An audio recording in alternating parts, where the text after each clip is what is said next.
Hello students, तो आज हम स्टार्ट करने जा रहे हैं centre of mass and collision का लेक्चर नंबर 2। आज के लेक्चर में हम देखने वाले हैं बच्चों centre of mass of truncated bodies. किसी बॉडी से जो कुछ मास हटाने के बाद में सेंटर ऑफ मास कहाँ पर शिफ्ट होता है वो देखने वाले हैं। Motion of centre mass, centre of mass का motion plus acceleration of centre mass, linear momentum centre mass से किस तरीके से जो है उसको हम देखने वाले हैं। Effect of external force on centre of मास और कंजर्वेशन ऑफ लीनियर मोमेंटम।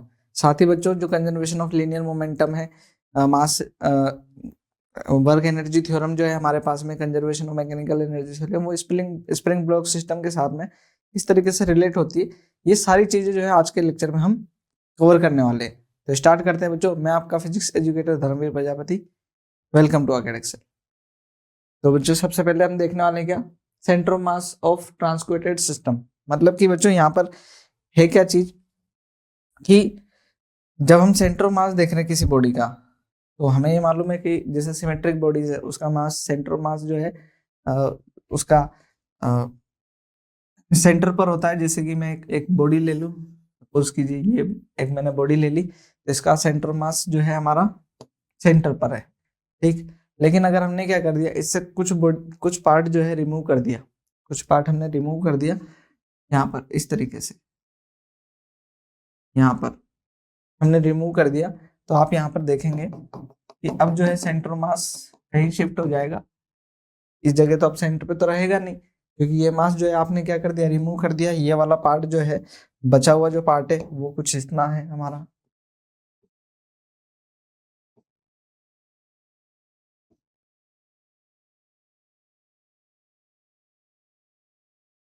ठीक है नहीं। तो ये जो बचा हुआ पार्ट है इसका सेंटर मास क्या होगा, इसको कैलकुलेट बच्चों हम इस तरीके से करेंगे कि हम क्या कर लेंगे, इसको ऐसा मान लेंगे कि ये जो सिस्टम है ये कॉम्बिनेशन है किसका, दो बॉडीज का,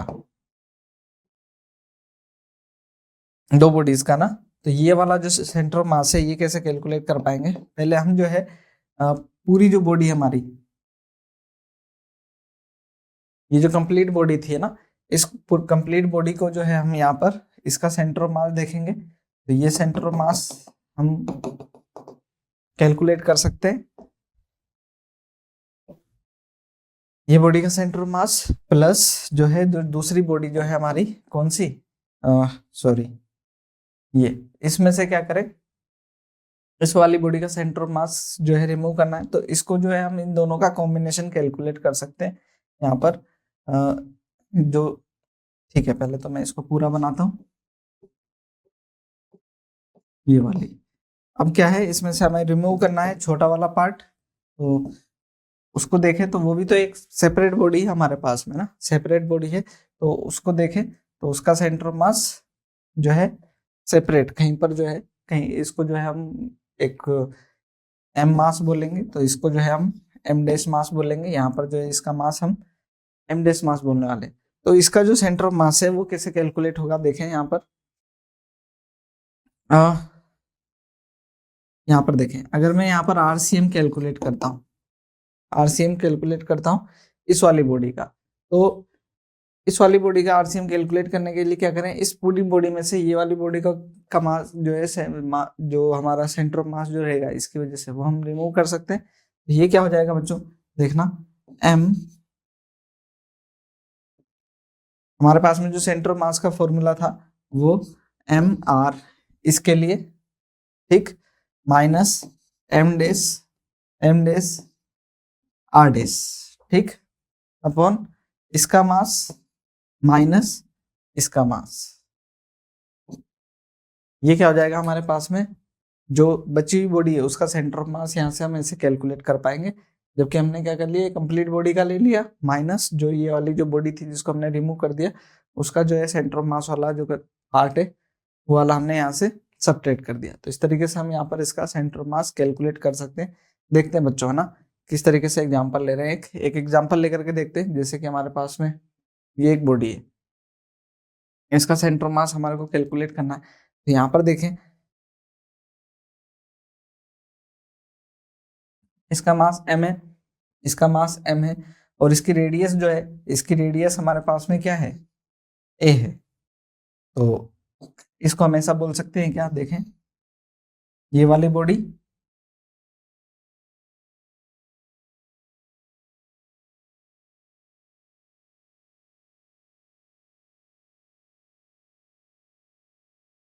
ये वाली बॉडी होगी कंप्लीट बॉडी होगी। इसके अंदर देखें यहाँ पर इसका मास m और रेडियस क्या है इसकी a है, ठीक।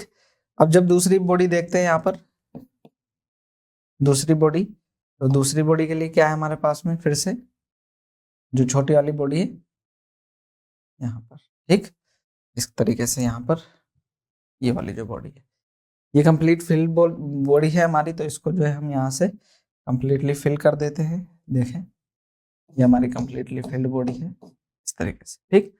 अब हमारे को सेंटर ऑफ मास कैलकुलेट करना है, जो बचा हुआ पार्ट है इसका सेंटर ऑफ मास कैलकुलेट करना है। तो ये जो है अभी तो इसका centre of mass x axis पे ही रहेगा, है ना, एक्स एक्सिस पे ही रहने वाला है। तो X C M equal to क्या आ जाएगा हमारे पास में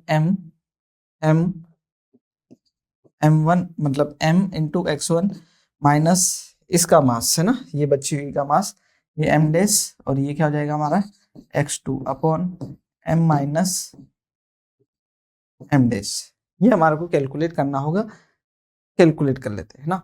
अच्छा यहाँ पर जो है हमने एक्सिस क्या लिए, इसका ओरिजिन यहीं से हमने कंसीडर किया है, तो जो है इसका खुद से डिस्टेंस m, सेंटर ऑफ मास से डिस्टेंस क्या हो जाएगा 0 माइनस यहाँ पर जो m डैश मास बचा है, ये जो m डैश मास बचेगा वो हमारे को कैलकुलेट करना होगा बच्चों, है ना।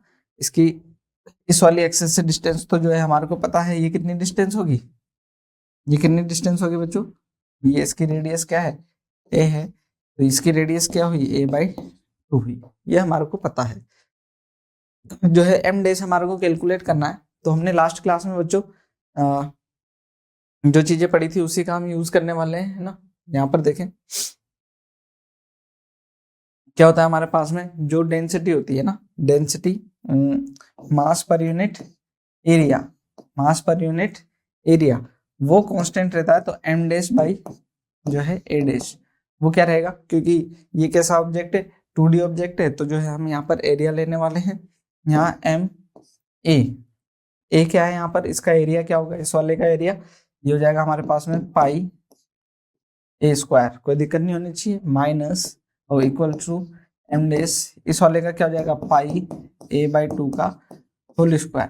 तो पाई से पाई कैंसिल हो जाएगा, देन m डैश जो है हमारे पास में m dash by a square equal to m dash, ये क्या हो जाएगा a स्क्वायर बाई 4, देन ऐसे a स्क्वायर से a square cancel, m dash जो आ जाएगा वो हमारे पास में आ जाएगा m/4, m डैश क्या आ गया m/4 आ गया, तो ये हो जाएगा m/4 इंटू यहाँ से इसके सेंटर, यहाँ से इसके जो है जहां पर इसका मास कंसंट्रेटेड है इसी जगह कंसंट्रेटेड होगा, इस जगह कंसंट्रेटेड होगा, वो डिस्टेंस कितनी हमारी a/2, तो वो क्या होगी हमारी a/2 distance minus m/4, clear है। तो यहाँ पर जो है कितना आ जाएगा बच्चों, माइनस के m a/8 अपॉन ये हो जाएगा कितना 3m/4, ठीक। तो ये m से m कैंसिल हो जाएगा, ये आ जाएगा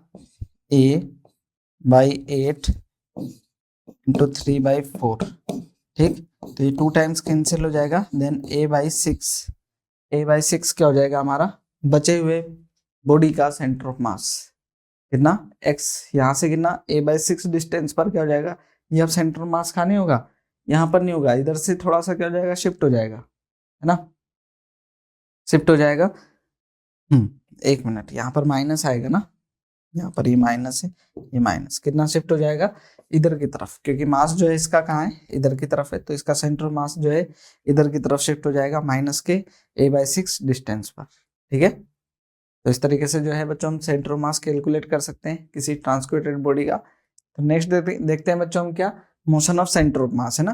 तो सेंटर ऑफ मास का मोशन, अभी तक हमने जो है क्या देखे, position of centre of mass, centre of मास की पोजीशन क्या होगी। अब हम बात कर रहे हैं क्या, मोशन ऑफ सेंटर ऑफ मास, किस तरीके से जो है सेंटर ऑफ मास, कोई बॉडी अगर मूव कर रही है तो सेंटर ऑफ मास किस तरीके से वेरी करता है, उस चीज को देखने वाले हैं। तो यहाँ पर देखेंगे बच्चों, जब हमने क्या पढ़ा आरसीएम वो क्या था हमारे पास में m1 r1 vector plus m2 r2 vector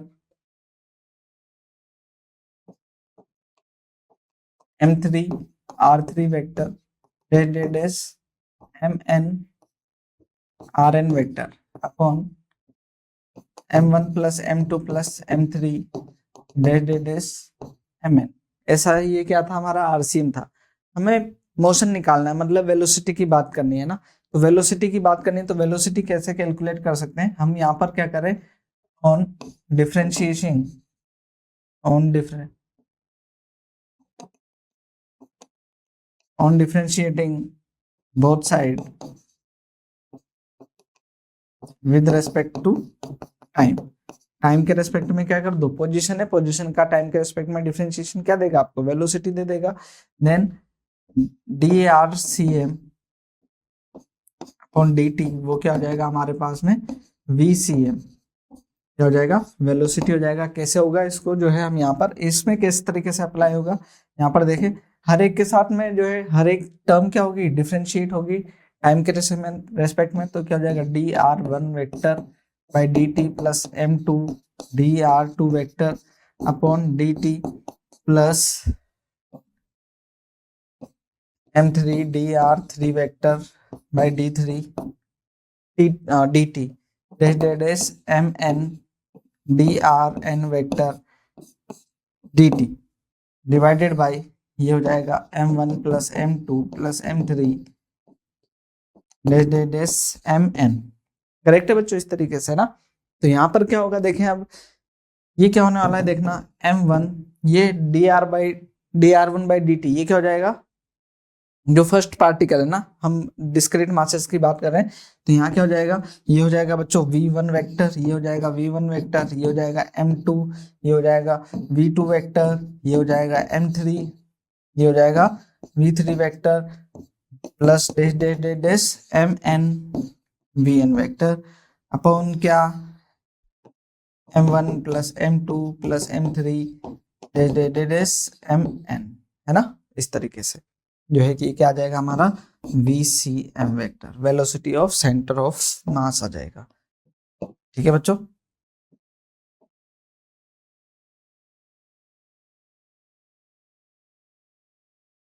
ये हो गया, है ना। तो यहाँ पर जो है जैसे हमारे पोजीशन आ रही थी, जस्ट उस जगह क्या आ गई, वेलोसिटी आ गई, और बाकी सारी चीजें क्या रही हमारी वैसी ही रही, divide by centre of mass, total mass of the system. Clear. तो यहाँ पर जो है इसमें बहुत ही आसान सी चीज हो गई है, तो पहले की तरह लीनियर मोशन जैसी चीजें हो गई। हर एक पार्टिकल के लिए मोशन को देखें, उसका जो है हम क्या कर लें, जैसे सेंटर मास कैलकुलेट करते थे वैसे velocity, position of centre mass calculate करते थे वैसे ही क्या आ गई, वेलोसिटी ऑफ सेंटर मास। कुछ क्वेश्चन जो है इसको अभी करके देख लेते हैं। क्या कह रहे हैं देखें, दो पार्टिकल दे रखे of mass 4 kg and 4 kg are approaching towards each other, दोनों जो है एक दूसरे की तरफ आ रहे हैं। यहाँ पर ये 2 kg और ये 4 kg are approaching towards each other 1 metre पर सेकेंड एंड 2 मीटर पर सेकेंड। ये 1 मीटर पर सेकेंड से और ये 2 मीटर पर सेकेंड से एक दूसरे की तरफ आ रहे हैं, मतलब ये इधर मूव कर रहा है और ये इधर मूव कर रहा है। ये m1 मास ले लेते हैं, इसको m2, ये v1 ले लेते हैं और ये v2। ठीक है, ऐसा on a smooth horizontal surface, किसी स्मूथ हॉरिजॉन्टल सरफेस के ऊपर find the velocity of centre mass of the system. Centre mass of the system जो है यहाँ पर कैलकुलेट करना है। तो यहाँ पर बहुत ही आसान हो गया बच्चों, VCM equal to m1 v1 vector plus m2 v2 vector upon m1 plus m2। जो यहाँ n बॉडी सिस्टम था उसमें से कितनी बॉडी ली है, यहाँ पर 2 बॉडी लिए, तो 2 बॉडी के लिए हम कैलकुलेट कर लेते हैं। यहाँ पर देखें क्या होगा, VCM वेक्टर ये क्या हो जाएगा, m1 कितना है 1, वेलोसिटी क्या है इसकी 1, प्लस m2 कितना है 2 और m1 कितना था 2 था हमारा ना, m2 कितना था 4, m2 है हमारा कितना 4, और वेलोसिटी v2 कितनी है हमारे पास में -2 आई कैप और जे, है ना। यहाँ पर ठीक है, एक्स एक्सिस लेते हैं, आई कैप ही लिख लेते हैं ना, और ये भी क्या है हमारे पास में आई कैप, माइनस आई कैप है तो उस डायरेक्शन में माइनस डायरेक्शन ले लिया हमने, और ये कितना हो गया 2 + 4। तो ये कैलकुलेट हो जाएगा बच्चों 2 आई कैप -8 आई कैप ये हो जाएगा डिवाइड बाई 6, तो ये हो जाएगा -6 i⁻6 मतलब माइनस के आई के मतलब -1 मीटर पर सेकेंड। सेंटर मास किधर मूव कर रहा होगा, -1 मीटर पर सेकेंड से इस डायरेक्शन में मूव कर रहा होगा, मतलब नेगेटिव एक्स डायरेक्शन में मूव कर रहा होगा। ये क्लियरली पता भी चलना चाहिए क्योंकि जो बड़ा जो मास है, ठीक, और उसकी वेलोसिटी भी ज्यादा है, तो सेंटर मास जो है उसी के अकॉर्डिंग मूव करने वाला है ना, ऑब्वियस सी बात है। नेक्स्ट जो है एक और क्वेश्चन करेंगे बच्चों, यहाँ पर देखना क्या कह रहे हैं। 2 particles of 2 kg and 4 kg are approaching towards each other with velocities. इस बार जो है वेक्टर फॉर्म में खुद ही दे दिया है इन्होंने। On a smooth horizontal surface find the velocity of centre mass. ये और भी आसान हो जाएगा बच्चों, क्या VCM is equal to m1 v1 vector plus m2 v2 vector upon m1 plus m2। ये वेक्टर फॉर्म में ही मैं लिख लेता हूँ, तो ये हो जाएगा 2 into velocity, velocity first particle की हो जाएगी 3i cap minus 2j cap plus 2k cap plus m2, वो हो जाएगा 4। वेलोसिटी क्या हो जाएगी दूसरे पार्टिकल की -i cap plus 2j cap minus k cap upon m1 plus m2, ये हो जाएगा 6। कितना, 2 + 4 कितना हो गया 6। तो यहाँ पर इसको कैलकुलेट कर लो बच्चों, 6i cap minus 4j cap plus 4k cap minus 4i cap plus 8j cap minus 4k cap upon 6। ठीक है, तो यहाँ पर जो है इसको कैलकुलेट करें तो ये कितना हो जाएगा 2i कैप, j कैप वाले को देखें तो प्लस का 8j कैप, k कैप को देखें तो ये तो 0 ही हो गया है ना, डिवाइडेड बाई 6। तो ये जो है हमारा क्या हो जाएगा, सेंटर ऑफ मास की वेलोसिटी मीटर पर सेकेंड ना, ऐसे हम कैलकुलेट कर पाएंगे। ये तो आसान ही हो जाता है जब वेक्टर फॉर्म में दे देते हैं, क्योंकि हम स्टार्ट ही किससे करते हैं, वेक्टर फॉर्म से ही करते हैं। ठीक, जब हम बच्चों वेलोसिटी को देख लेते हैं तो जैसे हमने लीनियर मोशन के अंदर पढ़ा था, पहले डिस्टेंस डिस्प्लेसमेंट पढ़ा, फिर वेलोसिटी पढ़ा, फिर एक्सेलरेशन पढ़ा, तो डिफरेंशिएशन करने से वेलोसिटी का क्या आ जाता है हमारे पास में, एक्सेलरेशन आ जाता है। तो हमारे पास में वेलोसिटी अभी अभी हमने पढ़ी है, VCM vector is equal to क्या है, m1 v1 vector plus m2 v2 vector plus m3 v3 vector mn vn vector upon m1 plus m2 plus m3 डेड एस mn। यही तो यहाँ पर क्या हो जाएगा, ये VCM हो गया। क्या करें यहाँ पर, ऑन डिफरेंशिएटिंग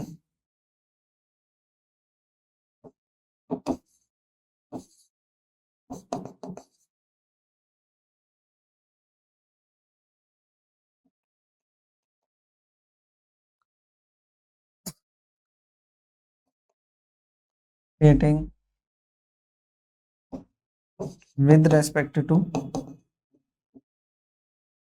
क्या हो रहा है ये,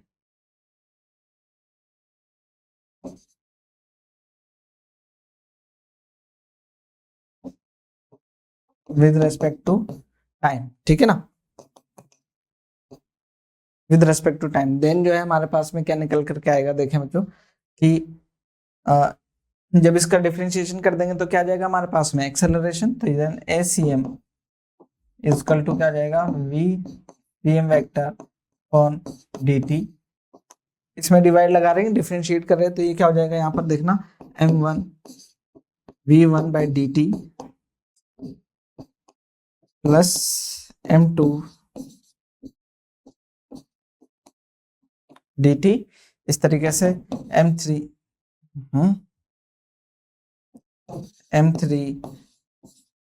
v3 वेक्टर बाई d3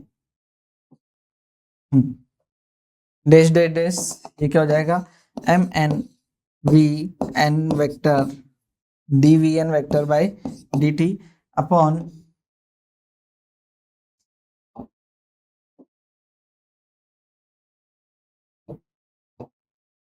ठीक, ये क्या हो जाएगा हमारे पास में, m1 plus m2 plus m3 dash dash dash mn। Clear, तो ये क्या बन जाएगा बच्चों, एक्सेलरेशन फर्स्ट पार्टिकल का, ये सेकंड पार्टिकल का एक्सेलरेशन, ये थर्ड पार्टिकल का, ये फोर्थ पार्टिकल का एक्सेलरेशन। इस तरीके से क्या आ जाएगा हमारे पास में एक्सेलरेशन आ जाएगा। ACM वेक्टर इक्वल टू आ जाएगा M1 A1 vector plus M2 A2 vector plus M3 A3 vector dash dash dash MN AN vector upon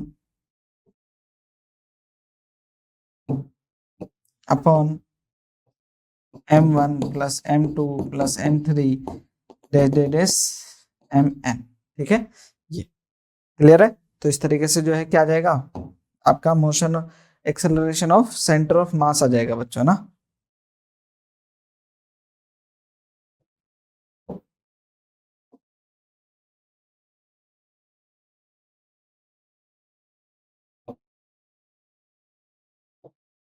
ठीक है, तो इस तरीके से जो है यहाँ पर हम एक्सेलरेशन ऑफ सेंटर ऑफ मास लिख पाएंगे। ठीक है, ये जो है इसको कैसे हम हमारे क्वेश्चंस में अप्लाई कर सकते हैं तो उसको भी हम देख लेते हैं। स्टार्ट करते हैं बच्चों, यहाँ पर देखना अगला क्वेश्चन ये क्या कह रहा है। देखो, 2 पार्टिकल्स ऑफ मास 20 kg, पहले की तरह जो है क्वेश्चंस है ना, जो तो जिन बच्चों को जो है रोटेशनल मोशन से सेंटर ऑफ मास से दिक्कत आती है तो जो है एक बार आप इसको देखें अच्छे से। ये जो है आपको लिए बहुत आसान सी चीज हो जाती है जब आप इसको समझ पाते हैं ना। देखें क्या कह रहे हैं, 2 particles of 2 kg and 40 kg are approaching towards each other with acceleration of 10 metre per second square 20 metre per second square. दोनों के दे रखे, मासेस भी दे रखे हैं और एक्सेलरेशन भी दे रखे हैं। ठीक है ना। On a smooth horizontal surface find the acceleration of centre of mass of this system. Centre of मास पूछ रहे हैं तो ये जो है यहाँ पर एक जो है बॉडी वो 20 kg की है, दूसरी कितने की है 40 kg की है, और एक का सेंटर ऑफ मास और दूसरा दोनों के सेंटर ऑफ मास का एक्सेलरेशन दे रखा है। यहाँ पर A1 एक्सेलरेशन कितना दे रखा है 20 मीटर पर सेकेंड स्क्वायर 10 मीटर पर सेकेंड स्क्वायर सॉरी, और दूसरा जो है A2 दे रखा है 20 मीटर पर सेकेंड स्क्वायर। दोनों एक दूसरे की तरफ अप्रोच कर रहे हैं। यहाँ पर इसका ऐसा और इसका ऐसा डायरेक्शन के साथ में लिखेंगे हम तो, क्योंकि हमने डायरेक्शन के साथ ही लिखा है। तो यहाँ पर क्या जाएगा बच्चों देखना, ACM इक्वल टू हो जाएगा M1 A1 vector plus M2 A2 vector upon M1 plus M2। यहाँ पर देखने वाले हैं क्या करने वाले हैं, यहाँ पर देखना ACM वेक्टर इक्वल टू आ जाएगा हमारे पास में M1 कितना है, M1 है हमारे पास में 20 और A1 x डायरेक्शन तो आई कैप ले लेते हैं यहाँ पर, ये हो जाएगा 10 आई कैप प्लस ये हो जाएगा M2 कितना है 40 इंटू डायरेक्शन जो है इसका माइनस आई कैप तो माइनस 20 आई कैप अपॉन टोटल मास कितना है 20 प्लस 40। ये कितना हो जाएगा देखने बच्चों, यहाँ पर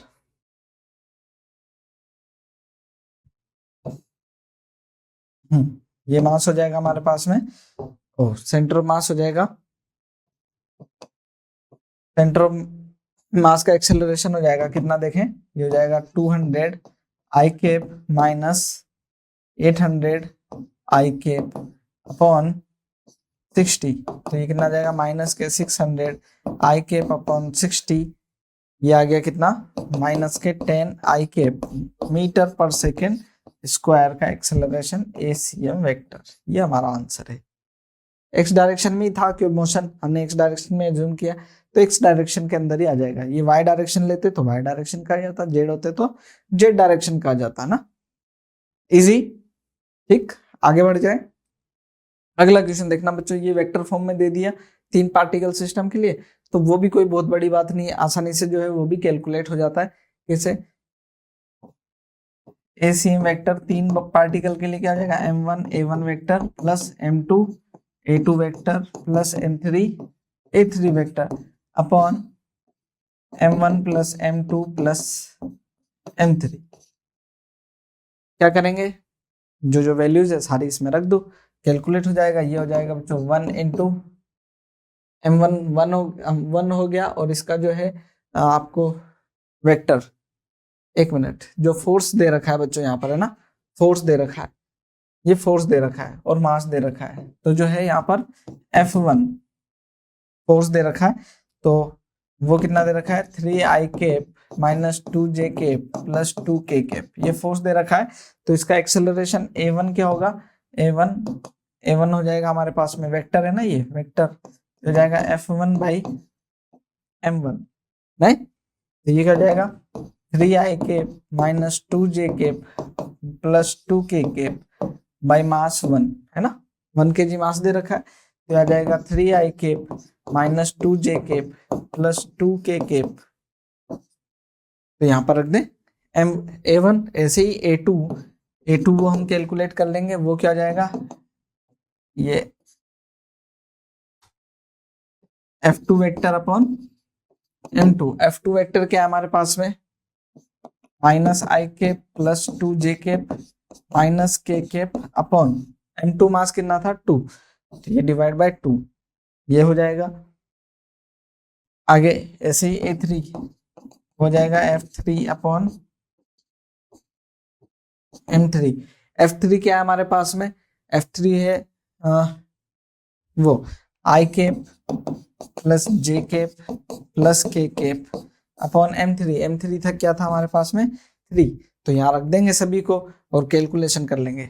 बस जो है M1 हमने 1 रख दिया, A1 कितना था हमारे पास में 3i cap minus 2j cap plus 2k cap plus M2 मास क्या है 2, और एक्सेलरेशन जो है हमारे पास में ये है, इसको हम सेपरेट कर देते हैं बच्चों यहाँ से ऐसे, ठीक है। यहाँ क्या होगा देखें, ये हो जाएगा माइनस आई cap plus 2j cap minus k cap divided bye 2, ठीक। अब प्लस M3 मास कितना है 3, M3 मास हमारा 3 था, तो A3 क्या हो जाएगा हमारा i cap plus j cap plus k cap divided by 3, और पूरा टोटल मास कितना 1 प्लस 2 प्लस 3, क्लियर। तो ये कैलकुलेट करना होगा बच्चों, यहाँ 2 से 2 कैंसिल हो जाएगा और 3 से 3 कैंसिल हो जाएगा। कैलकुलेशन यहाँ पर मैं बता रहा हूँ, अगर आप जो है इसको खुद करेंगे तो बच्चों उतना टाइम लगने वाला ही नहीं है। एक बार जो है इसको आप मैं एक्सप्लेन कर रहा हूँ इस वजह से शायद ज्यादा टाइम लगता है, अदरवाइज जो है ये आपको टाइम ही नहीं लगेगा इसके अंदर। यहाँ पर क्या हो जाएगा 3i cap minus 2j cap minus plus 2k cap minus आई cap plus 2j cap minus k cap, क्योंकि ये 2 तो कैंसिल हो गया, प्लस का था ऐसे कैसे आ गया। अब ये वाली कैलकुलेशन देखें, हो जाएगा i cap plus j cap plus k cap upon total mass कितना हो गया हमारे पास में 6। कैलकुलेट कर लेना है, इसको कैलकुलेट करना है बस। यहाँ पर देखें क्या हो जाएगा, ये हो जाएगा 3, ये -1 और +1, तो कितना हो जाएगा, ये तो कैंसिल हो गया, तो ये हो जाएगा 3i कैप। आगे j कैप को देखें 2j कैप माइनस का और ये प्लस का 2j कैप, तो ये कैंसिल हो गया, और यहाँ पर बचा सिर्फ एक j कैप, तो ये प्लस j कैप हो गया। आगे 2k कैप और minus k cap plus k cap, तो ये भी कैंसिल हो जाएगा, प्लस 2k कैप बचेगा यहाँ पर ऑन 6, ठीक। तो ये हो जाएगा मीटर पर सेकेंड स्क्वायर एक्सेलरेशन हो जाएगा ये हमारा, है ना। तो ये जो है एक्सेलरेशन कैलकुलेट कर सकते हैं, आसान है, बहुत ही आसान है, आसानी से कैलकुलेट कर पाओगे, ठीक। और इस तरह के क्वेश्चन आए हुए भी हैं, तो जो है आप इनकी प्रैक्टिस करेंगे जो है आपके लिए चीजें आसानी होती चली जाएंगी। आगे बढ़े बच्चों, देखना ये एक काफी अच्छा क्वेश्चन है, यहाँ पर देखना ये क्या कह रहे हैं, एक सिस्टम है, इसका जो है आपको सेंटर ऑफ मास कैलकुलेट करना है। कैसे कैलकुलेट करेंगे देखते हैं। 2 बॉडीज दे रखी है, ए बॉडी M1 बॉडी नीचे जा रही है, M2 बॉडी ऊपर जा रही है, तो इसका सेंटर ऑफ मास जो है उसका एक्सेलरेशन कैलकुलेट करना है। पहले मैं यहाँ पर देखो, अगर मैं A1 का M1 मास का centre of mass acceleration of m1, ठीक, इक्वल टू m2। दोनों बॉडी है, दोनों बॉडी का एक्सेलरेशन क्या है, सेम है। तो वो क्या होगा हमारे पास में, आपको पता होगा अगर आपने कैलकुलेट किया है, वो होता है हमारे पास में क्या, m1 minus m2 upon m1 plus m2 into g. ये हमारे पास में एक्सेलरेशन होता है। तो ये एक्सेलरेशन तो हमने कैलकुलेट कर ही लिया है, जो है जिसका वैल्यू क्या है, जिसका वैल्यू मैं यहाँ पर ही लिख देता हूँ। इसको मैं ऐसा लिखता हूँ ना, एक्सेलरेशन ऑफ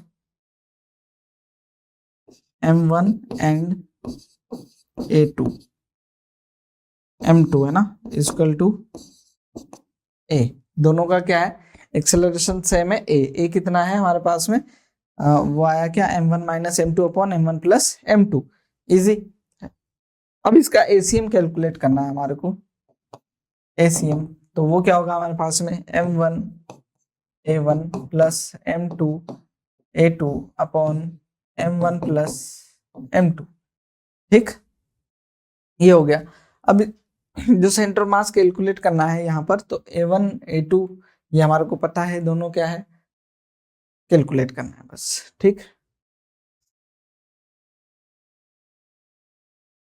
ACM देखते हैं, ACM क्या होने वाला है, m1 हमारे पास में m1 ही है। a1 का वैल्यू क्या है, जो एक्सेलरेशन इसका, ये किधर जा रहा है, नीचे जा रहा है हमारा, a1 जो है, a1 हमारे पास में, a1 जो है मतलब पहले वाले मास का एक्सेलरेशन, वो क्या है हमारे पास में, इसको हमने a ही लिखा है, ठीक, माइनस और प्लस m2। इसको मैं अगर पॉजिटिव ले रहा हूं तो इस वाले को मुझे क्या लेना पड़ेगा, नेगेटिव लेना पड़ेगा। तो ये क्या हो जाएगा मेरे पास में, देखें, इस वाले का माइनस का a2 हो जाएगा, ये डायरेक्शन अपोजिट है, अपॉन m1 प्लस m2, ये भी a ही एक्सेलरेशन है ना, तो दोनों एक्सेलरेशन a ही है। देन ACM क्या हो जाएगा हमारे पास में, ACM is equal to m1 minus m2 upon m1 plus m2, a acceleration बाहर कॉमन आ गया, और a एक्सेलरेशन क्या है हमारे पास में, m1 minus m2, m1 minus m2 upon m1 plus m2, ये तो ऐसे कैसे लिख दिया। और a क्या है हमारे पास में, हमारे पास में m1 minus m2 upon m1 plus m2 into g. ये देखें, ये दोनों जो है टर्म्स सेम है, तो यहाँ हो जाएगा इसका स्क्वायर, ये हो जाएगा क्या, ACM vector, ACM vector is equal to क्या आ जाएगा हमारे पास में, मैग्नीट्यूड ही लिख लेते हैं यहाँ पर बच्चों भी, हाँ, ये क्या आ जाएगा, m1 minus m2 upon m1 plus m2 का होल स्क्वायर इंटू जी। ये हमारा क्या हो जाएगा, सेंटर ऑफ मास का एक्सेलरेशन। तो इस तरीके का ये जो है आपका क्वेश्चन रहने वाला है, ठीक है क्या बच्चों, या काफी बढ़िया क्वेश्चन है, आपको कंसेप्ट जो है आपकी स्ट्रॉन्ग करेगा काफी। नेक्स्ट जो है हम देखने वाले हैं क्या, लीनियर मोमेंटम। नेक्स्ट देखते हैं हम क्या, लीनियर मोमेंटम देख रहे हैं बच्चों, ठीक। Linear momentum, centre of mass का लीनियर मोमेंटम वो क्या होगा, यहाँ पर जो है हमने अभी जो पढ़ा है, ये हमने क्या पढ़ा है देखना, VCM, velocity of centre of mass. ये क्या पढ़ा था हमने, VCM vector is equal to m1 v1 vector plus m2 v2 vector plus m3 v3 vector dash dash dash mn vn vector, ये पढ़ा है पूरा, upon m1 plus m2 plus m3 divided by dash dash dash mn, ठीक। यहाँ पर देखना क्या हो रहा है, अगर इसको देखें बच्चों, ये पूरा नेट मास है ना, डिनोमिनेटर को देखें तो ये पूरा क्या है हमारे पास में, नेट मास है। तो यहाँ क्या हो जाएगा, अगर मैं इसको m1 v1 vector plus m2 v2 vector plus m3 v3 vector dash dash dash mn vn vector divided by m लिख दूं, कोई दिक्कत नहीं है। ये पहले ही क्या था हमारा, नेट मास ही है। इसको मैं इधर मल्टीप्लाई करूं तो ये क्या हो जाएगा, m VCM vector is equal to m1 v1 vector plus m2 v2 vector plus m3 v3 vector dash dash dash mn vn vector मिलेगा, बिल्कुल मिलेगा। तो यहाँ पर हुआ क्या है, इसको देखें तो ये क्या हो गया हमारे पास में, mass into velocity, total mass into velocity of centre of mass, ये क्या जाएगा हमारे PCM, क्या मिल गया, मोमेंटम ऑफ सेंटर ऑफ मास, क्या हो गया ये मोमेंटम, जिसको हम लीनियर मोमेंटम क्या बोले, linear momentum of centre of mass equal to ये हो जाएगा क्या, P1 vector plus P2 vector plus P3 vector dash dash dash Pn vector. क्या ऐसा कह सकते हैं, बहुत आसानी से कह सकते हैं। तो इसको जो है आपको याद रख लेना चाहिए फिर तो।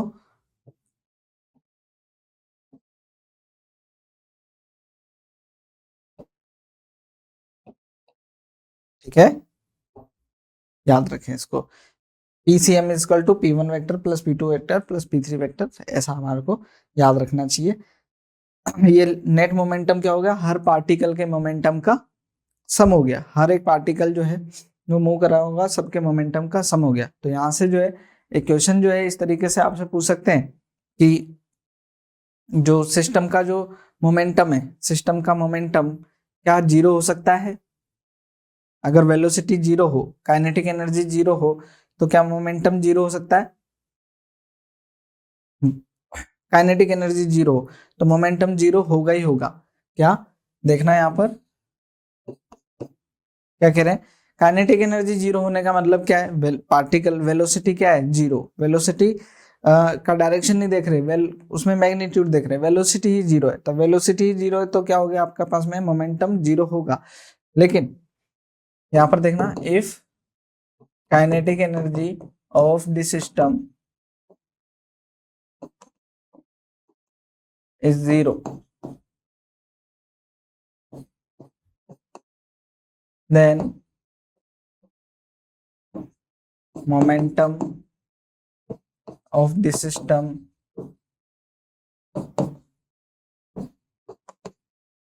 will be zero. ठीक, एक चीज, लेकिन अगर क्या हो मोमेंटम जीरो, इसका मतलब क्या नहीं है काइनेटिक एनर्जी जीरो होगी, ये जरूरी नहीं, क्योंकि कुछ पार्टिकल ऐसे मूव कर रहे हो तो कुछ पार्टिकल ऐसे ऐसे ऐसे मूव कर रहे हैं, उनका नेट मोमेंटम क्या आ जाए जीरो, लेकिन काइनेटिक एनर्जी तो जीरो नहीं कह सकते। तो यहाँ पर क्या लिखेंगे, if momentum of the system is zero, then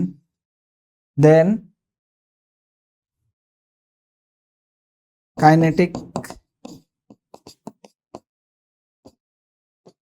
energy of the system may be non zero. वो क्या हो सकती है, नॉन जीरो हो सकती है, उसमें कोई दिक्कत नहीं है ना। कुछ क्वेश्चन करते हैं बच्चों मोमेंटम से रिलेटेड, यहाँ पर देखें, यहाँ पर मोमेंटम और फिर जो है हम ओवरऑल जो है वेलोसिटी, क्योंकि ये वेलोसिटी से रिलेटेड ही है, वो भी कैलकुलेट कर सकते हैं। यहाँ पर देखना, two bodies of 10 kg and 20 kg moving with velocity इतना इतना, find the momentum of linear of their centre of mass, centre of mass का लीनियर मोमेंटम। तो यहाँ पर दो बॉडीज दे रखी है, 10 kg और 20 kg की, इनकी वेलोसिटीज दे रखी है और क्या पूछ रहे हैं, इनके मोमेंटम का, सेंटर ऑफ मास का मोमेंटम। तो PCM इज इक्वल टू क्या होता है हमारे पास में, P1 vector plus P2 vector dash dash dash Pn vector. तो यहाँ तो दो ही दे रखे हैं, तो यहाँ पर क्या हो जाएगा हमारे पास में, दो ही मास है, तो ये क्या हो जाएगा M1 V1 vector plus M2 V2 vector. M1 हमारे को 10 दे रखा है, वेलोसिटी क्या है इस, और वेलोसिटी क्या दे रखी है V1, वो दे रखी है 2i cap minus 7j cap plus 3k cap plus M2 कितना दे रखा है 20 दे रखा है, और वेलोसिटी कितनी दे रखी है माइनस 10i कैप प्लस 35 जे कैप माइनस 3 के कैप। कैलकुलेशन लेंदी होगी क्योंकि यहाँ पर जो है डेटा कुछ इस तरीके का है, उसको आप कर सकते हैं, कोई दिक्कत नहीं होगी। 20 आई कैप माइनस 70 जे कैप प्लस 30 के कैप माइनस 300 आई कैप प्लस 700 जे कैप माइनस 60 के कैप। ठीक, तो थोड़ा सा इसको बस कष्ट रहेगा इसको कैलकुलेट करने का। ये जाएगा माइनस के 280 आई कैप,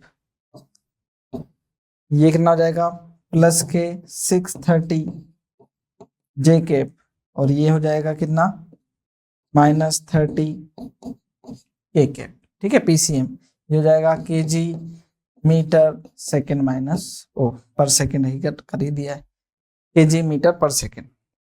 ये मोमेंटम हो जाएगा सेंटर ऑफ मास का। तो ये बहुत ही आसान है बच्चों। यहाँ पर अगर वेलोसिटी कैलकुलेट करनी होती तो मास का क्या कर दो, डिवाइड कर दो, बस क्या जाएगा टोटल मास का डिवाइड कर दो, क्या जाएगा आपके पास में velocity of centre of mass आ जाती। आसान सी चीजें हैं बच्चों ना। यहाँ पर जैसे अगला क्वेश्चन है, स्पीड ऑफ सेंटर ऑफ मास पूछ रहे हैं, मतलब velocity of centre of mass, speed पूछ रहे हैं।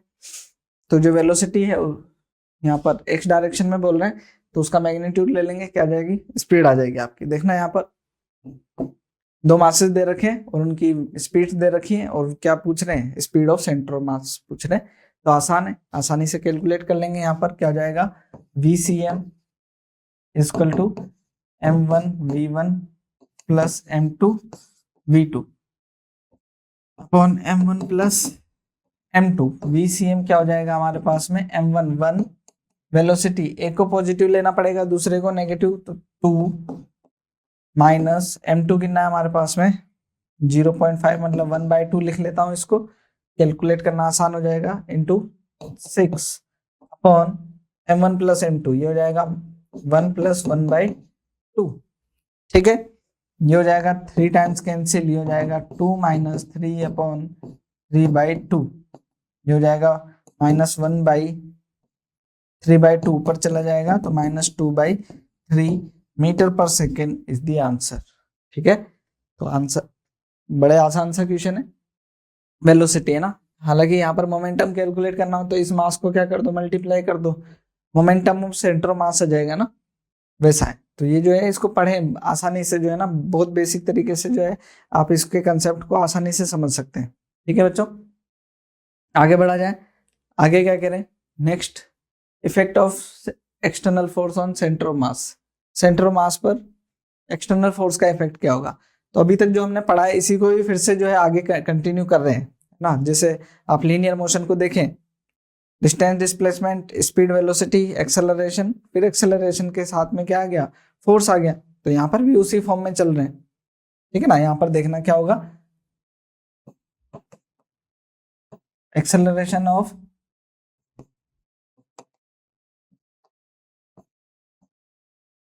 Centre of mass. Acceleration of centre of मास क्या होगा बच्चों, ACM।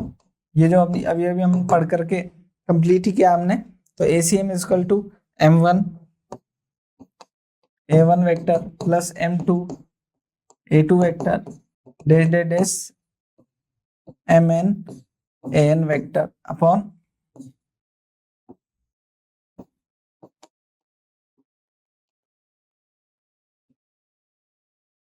Dash dash dash MN। तो ये एक्सेलरेशन है ना। अगर यहाँ पर अगर इसको देखें, अगर हम इसको नेट मास लिख दें तो नेट मास उधर भी मल्टीप्लाई कर सकते हैं। तो यहाँ पर मैं स्टेप लिख ही देता हूँ, ACM equal to M1 A1 vector plus M2 A2 vector dash dash dash MN AN vector. Net mass M होगा, उसको इधर लिख दें। तो यहाँ क्या हो जाएगा, ये एक्सटर्नल ये क्या हो जाएगा, फोर्स हो जाएगा। ये क्या हो जाएगा, FCM, क्या हो जाएगा ये FCM equal to M1 A1 vector M2 A2 vector dash dash dash MN AN vector. ऐसा यहाँ पर इसको क्या लिख सकते हैं हम, FCM इक्वल टू ये हो जाएगा F1 vector plus F2 vector dash dash dash Fn vector. ठीक है, हर एक पार्टिकल के या तो इस फॉर्म में याद रखें, या तो किस फॉर्म में, इस फॉर्म में याद रखें, या तो इस फॉर्म में याद रख सकते हो या फिर किस फॉर्म में, इस फॉर्म में याद रखो।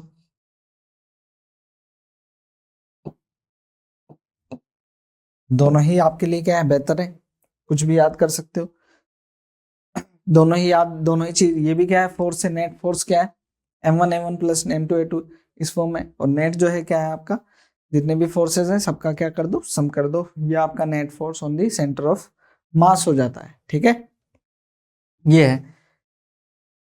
क्लियर है क्या? ठीक, इसको अगर हम यहाँ पर देखें एक दूसरी फॉर्म में ना, नोट, ओके एक मिनट,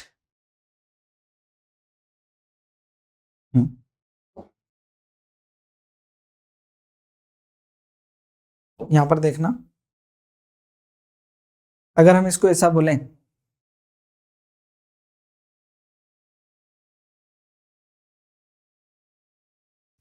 FCM जो है नेट फोर्स क्या है हमारे पास में, 0 है। If FCM is equal to 0, FCM 0 होने का मतलब net force on the system of mass is 0, external force 0 है, मतलब net external force on the system of masses is 0। ठीक है ना, इसका मतलब ये हुआ। देन आपके पास में क्या चीज आएगी, ये इक्वल्स टू 0, ये इक्वल्स टू 0, इसका जो डिफरेंशिएशन करते थे, मतलब इधर वाली टर्म 0 हर बारी, तो ये एक्सेलरेशन के लिए, फोर्स के लिए भी 0, एक्सेलरेशन वाली टर्म के लिए भी 0, वेलोसिटी वाले के लिए भी और पोजीशन वाले के लिए भी 0। क्या क्या देखना, हमारे पास में क्या जाएगा, F1 vector plus F2 vector dash dash dash Fn vector equal to 0। एक तो ये चीज हो सकती है ये, या फिर इसको हम बोलेंगे क्या, A1 vector plus A2 sorry M1 A1 vector plus M2 A2 vector dash dash dash Mn An vector equal to 0, ऐसा लिख सकते हैं। और क्या लिख सकते हैं इसको, यहाँ पर M1 V1 vector plus M2 V2 vector जो है, ये क्या हो जाएगा हमारे पास में, Mn Vn vector equal to 0, net momentum, ये मोमेंटम ही हो गया, इस फॉर्म में लिख सकते हैं। या फिर क्या लिख सकते हैं आप, या फिर लिख सकते हो क्या, M1 R1 vector plus M2 R2 vector plus M3 R3 vector dash dash dash Mn Rn vector equal to 0। ये भी जो है आपको ध्यान रखना चाहिए। कब आएगी ये, जबकि क्या हो, एक्सटर्नल फोर्स सिस्टम पर 0 हो। कब क्या यूज करना है वो आपको क्वेश्चन जो है देख करके समझ करके अप्लाई करना होता है। उन सब चीजों को जो है आप देखें समझे, फिर जो है इसको अप्लाई करें बच्चों। ठीक है, आगे देखें, यहाँ पर एक क्वेश्चन करके देख रहे हैं। एक क्वेश्चन क्या है, टू फोर्सेस F1 वेक्टर और F2 वेक्टर दो दे रखे हैं न्यूटन्स में, are acting on two particle system of 10 kg and 5 kg respectively, then ACM acceleration of centre of mass. तो फोर्स दे रखे हैं, इस बार क्या पूछ रहे हैं, एक्सेलरेशन। इसी तरीके का क्वेश्चन पहले भी था हमारे पास में, वहां पर भी ऐसे ही हमने एक्सेलरेशन कैलकुलेट किया था, लेकिन जो है यहाँ पर इस बार हमारे को फोर्स दे रखे। तो यहाँ पर क्या होता है हमारे पास में, देखना FCM इज इक्वल टू क्या होता है, M1 A1 vector plus M2 A2 vector dash dash dash, जो भी हमारे को M1 AN वेक्टर तक दो दे रखे हैं, तो दो के लिए कैलकुलेट कर लेंगे। यहाँ पर देखें FCM इज इक्वल टू, इसको बोलते हैं F1 vector plus vector direct, और FCM क्या है हमारे पास में, M ACM वेक्टर है। ठीक, तो M क्या है, नेट मास, नेट मास क्या है, दोनों मासेस का सम। m जो है क्या हो गया हमारे पास में m1 प्लस m2, ये कितना हो गया 10 प्लस 5 मतलब 15 kg, और ये 15 kg हो गया। ACM, ACM ये हमारे को कैलकुलेट करना है। F1 क्या दे रखा है हमारे को पास, हमारे को 4i के माइनस 2j के प्लस 3k के प्लस F2 दे रखा है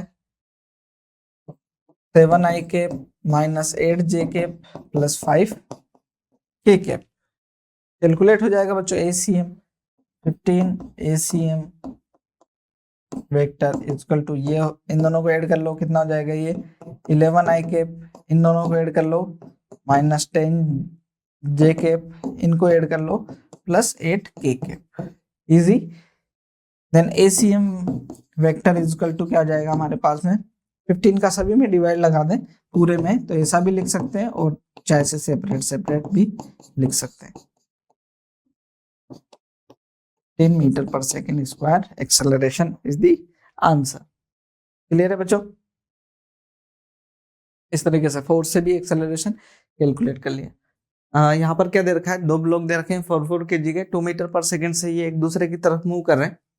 ये ओरिजिन पर रखा हुआ है और ये 4.5 मीटर पर एक्स एक्सिस से रखा हुआ है, वाई एक्सिस से डिस्टेंस इसकी 0 दे रखी है। अब जो है क्या पूछ रहे हैं ये कि मैं लिख देता हूं यहाँ पर, ये जो पोजीशन है ये t इक्वल टू 0 की पोजीशन है ना, तो ये पूछ रहे हैं at t equal to 2 second what will be the position of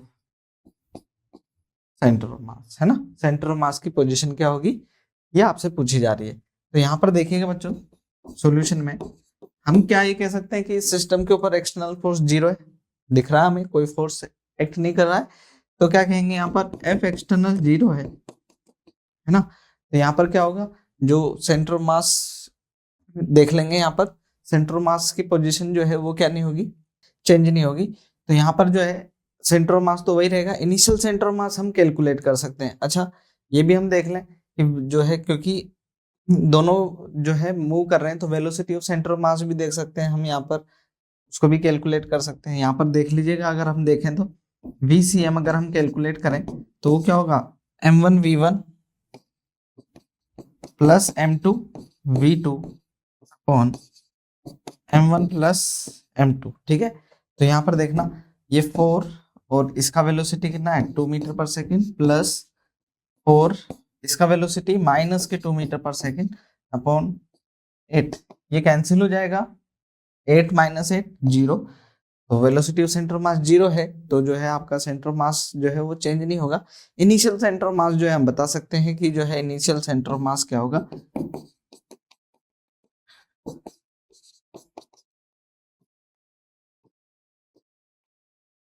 initial centre of मास वो क्या है XCM, वो हो जाएगा M1 x1 plus M2 x2 upon M1 plus M2, ये बता सकते हैं।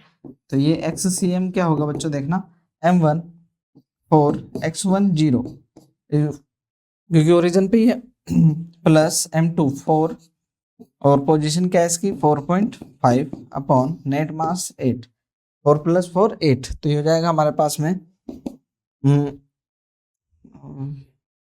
ठीक है 4.5 टू 4 20 18 है ना, 18/8 मतलब कि 9/4 सेंटीमीटर जो है क्या होगी इसकी इनिशियल सेंटर ऑफ मास की पोजीशन होगी।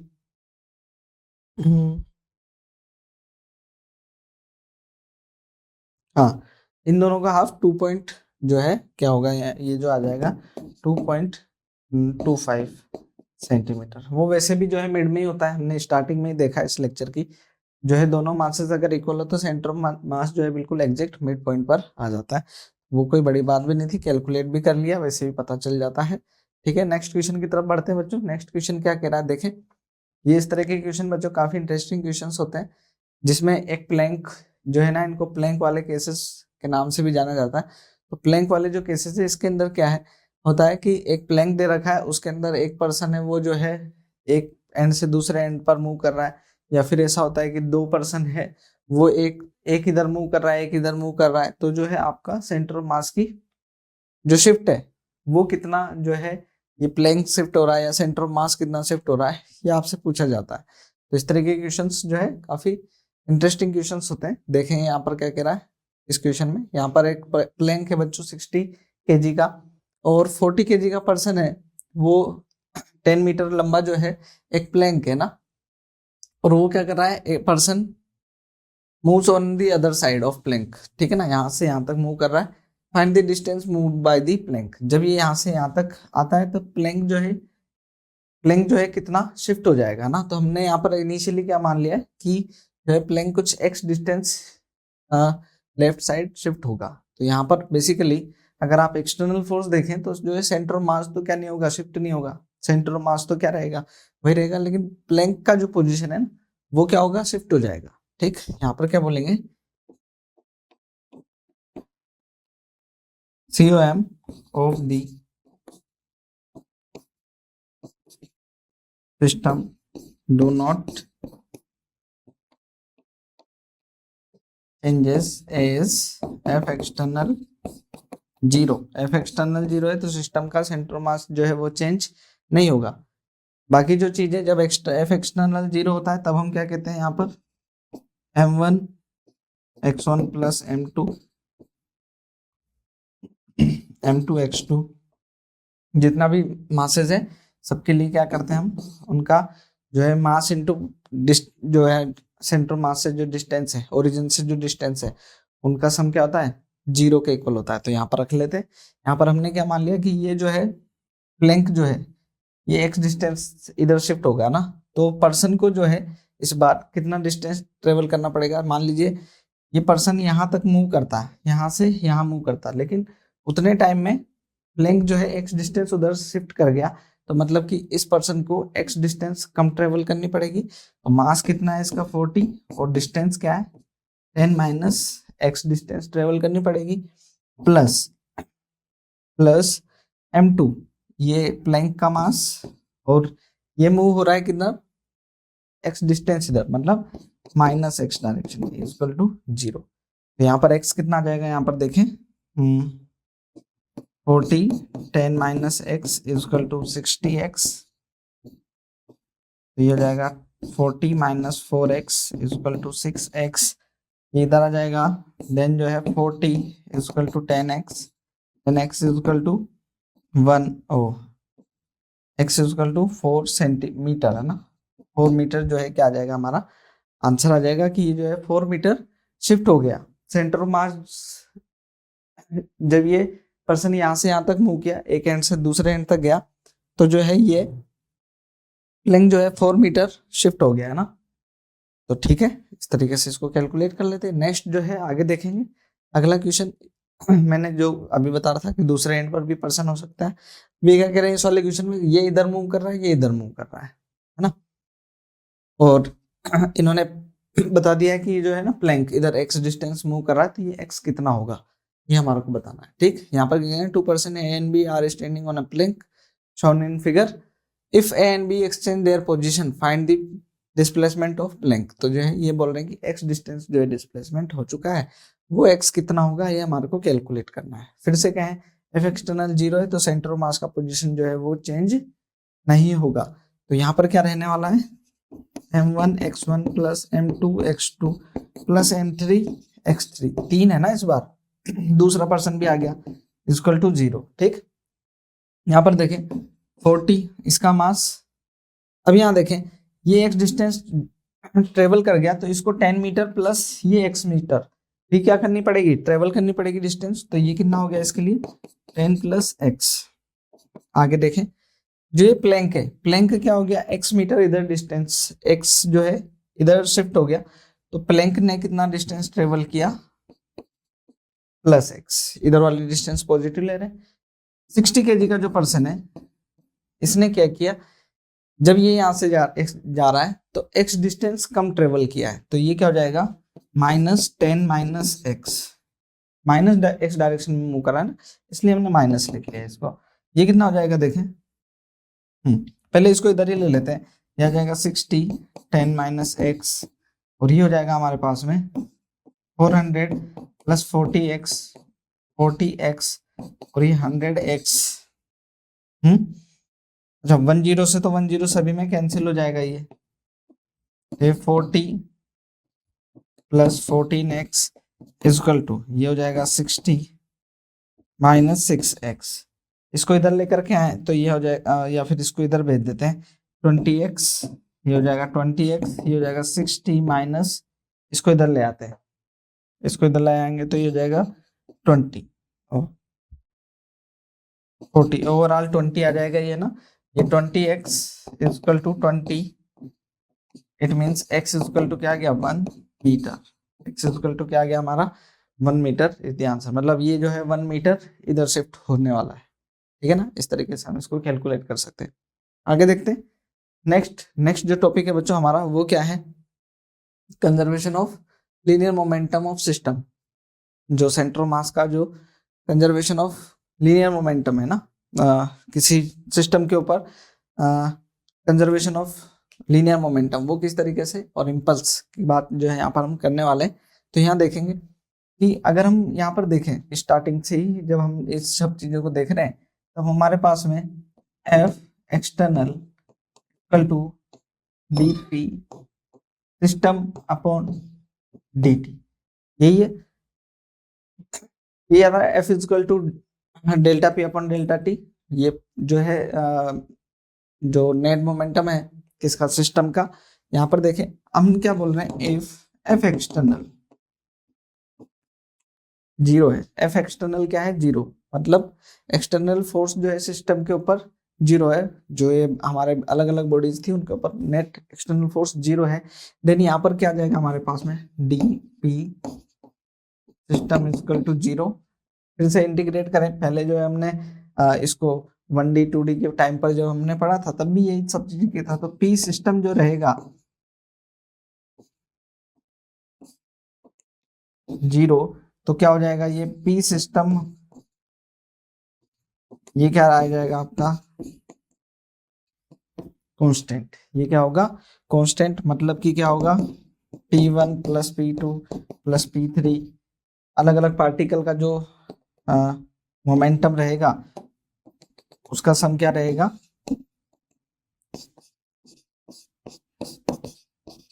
कांस्टेंट रहने वाला है ना। मतलब m1 v1 plus m2 v2 dash dash dash dash dash mn vn क्या होगा ये कांस्टेंट होने वाला है ना। यही क्या है हमारा लीनियर मोमेंटम कंजर्वेशन है, ठीक।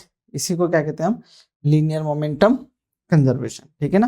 तो इसको ध्यान रखेंगे, ये हमने पहले भी पढ़ा हुआ है तो कोई बहुत बड़ी बात नहीं है, आसान सी चीज है। आगे देखेंगे इसके क्वेश्चंस जो है उसी तरीके से जैसे हम जो है लीनियर मोमेंटम के टाइम पर पढ़ते थे उसी तरीके से, क्योंकि वहां पर भी 2 बॉडीज का ही 3 बॉडीज का ही पढ़ते थे। तो यहाँ पर भी जो है वही सारी चीजें हैं, कोई भी नई चीज नहीं है बच्चों, है ना। देखना क्या कह रहे, देखो इसको, इन gravity free room a man of mass m1 is standing at a height h above the floor। क्या कह रहे हैं, ये फ्लोर है, फ्लोर से जो है एक आदमी h डिस्टेंस पर है m मास का, ठीक है। क्या कह रहे हैं above the floor he throw a ball of mass m2, ये m1 मास है इसका, और ये क्या कर रहा है m2 बॉल है एक, उसको क्या कर रहा है नीचे की तरफ थ्रो किया vertically downward with speed u। Speed जो है क्या दी उसको u वेलोसिटी इसने दी है। Find the distance of man from the floor when the ball reaches the ground, जब बॉल क्या होगी ये ग्राउंड को रीच करेगी। तो यहाँ पर देखें, यहाँ पर एक्सटर्नल फोर्स क्या नहीं है, यहाँ पर कोई एक्सटर्नल फोर्स है क्या, नहीं है, क्योंकि ग्रेविटी फ्री रूम दे रखा है। तो जो है यहाँ पर क्या बोलेंगे हम सॉल्यूशन में कि एफ एक्सटर्नल जो है वो क्या है हमारा 0 है। जब एफ एक्सटर्नल 0 है तो सिस्टम का मोमेंटम रहने वाला है कंजर्व। तो यहाँ पर क्या होगा P1 is equal to P2, P1 P2 कौन कौन है, दोनों बॉडीज है, इसके अलावा कोई जो है यहाँ पर तीसरी बॉडी को हम इन्वॉल्व ही नहीं कर रहे, 2 बॉडी का सिस्टम ले रहे हैं यहाँ पर। ये क्या हो जाएगा M1V1, या फिर इसको मैं ऐसा लिखता हूं P1 प्लस P2, ठीक। मैं इसको कंप्लीट लिख लेता हूं by conservation of linear momentum, है ना। कंजर्वेशन ऑफ लीनियर मोमेंटम ये क्या कहेगा, initial momentum is equal to final momentum of the system. Initial momentum क्या है, इनिशियल मोमेंटम है दोनों बॉडीज क्या थी, रेस्ट पर थी, दोनों बॉडीज क्या थी, रेस्ट पर थी। बाद में क्या हुआ, इसको M2 बॉडी जो थी, M2 बॉडी थी वो u वेलोसिटी से मूव करी, और M1 बॉडी जो थी वो v वेलोसिटी से। जो मास है, जो पर्सन है भाई, क्योंकि जब ग्रेविटी फ्री रीजन है तो जो है जितना फोर्स बॉल पर आदमी ने लगाया उतना ही फोर्स बॉल भी क्या करेगी, आदमी पर लगाने वाली है। तो ये कुछ मूव करी, हो सकता है ये भी कुछ क्या करे, मूव करें। तो ये जो है इसकी वेलोसिटी हमने क्या लिख ली, v। तो यहाँ पर क्या जाएगा देखना, M1v is equal to minus M2u, then v is equal to क्या आ गया, माइनस M2 बाई M1u। ये v वेलोसिटी आ गई, final velocity of the person आ गई, ठीक। ये क्या है,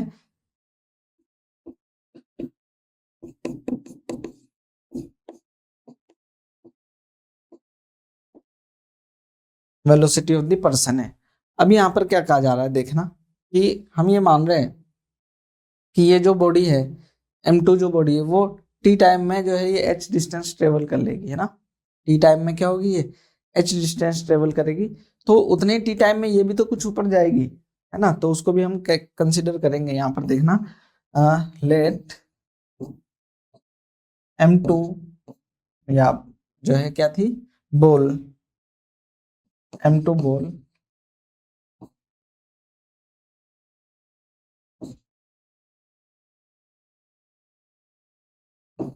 take t1 time to reach at ground, है ना। ग्राउंड ये बोल दे या फ्लोर बोल दे, तो यहाँ पर जो है, अच्छा यहाँ पर फोर्स नहीं है तो जो है इक्वेशन ऑफ मोशन में वेलोसिटी इनटू टाइम ही लगने वाला है।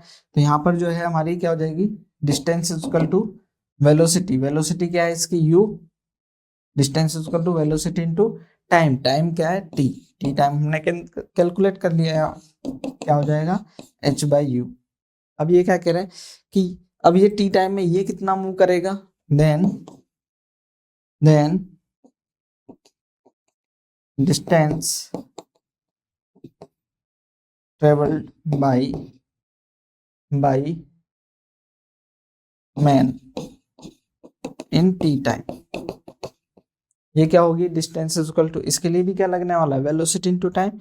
डिस्टेंस इसका x जो है y बोल देते हैं, वो क्या होगी, वेलोसिटी इनटू टाइम। वेलोसिटी क्या है इसकी v और टाइम t, तो वेलोसिटी v हमने यहाँ पर लिख ली है, मैग्नीट्यूड ले लेते हैं M2 by M1 into u, और t कितना है h बाई u। तो u से तो u कैंसिल हो जाएगा, u से u कैंसिल हो जाएगा, तो हमारे पास में क्या आ जाएगा, M2 by M1 into h, ये हमारे पास में y।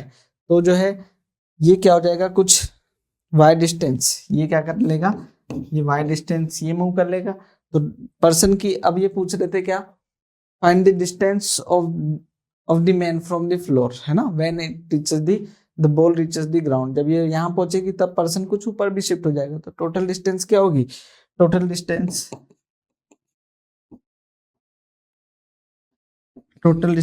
Of the person from floor when ball reaches the